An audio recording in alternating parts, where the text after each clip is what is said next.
SSC তাদের যে schedule প্রকাশ করেছিল সেই অনুযায়ী ফার্স্ট ফেজ পার্ট 2 কাউন্সেলিংয়ের জন্য সাবজেক্ট নেম এবং কাউন্সেলিং ডেট এবং তাদের যে রিপোর্টিং টাইম এবং বোর্ড সেটা উল্লেখ করলো।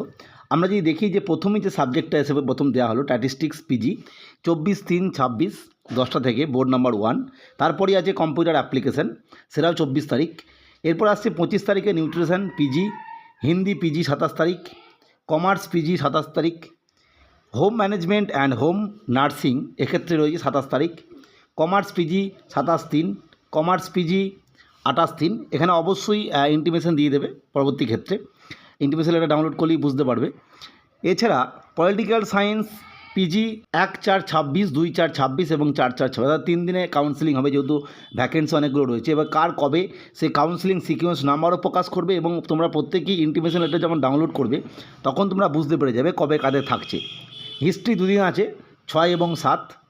এক্ষেত্রেও একই বিষয়, ইন্টিমেশন লেটার ডাউনলোড করলেই বুঝতে পারবে কবে আছে এবং তার সাথে সাথে কাউন্সেলিং সিকোয়েন্স নাম্বারও দিয়ে দেবে বা কম্বাইন্ড মেরিট লিস্ট যেটা। নেক্সট জিওগ্রাফি 2 দিন আছে, 8 তারিখ এবং 9 তারিখ। ম্যাথমেটিক্সের ক্ষেত্রে 3 দিন রয়েছে, 13, 16 এবং 17, অর্থাৎ এই কটি সাবজেক্টের কাউন্সেলিং শুরু হচ্ছে।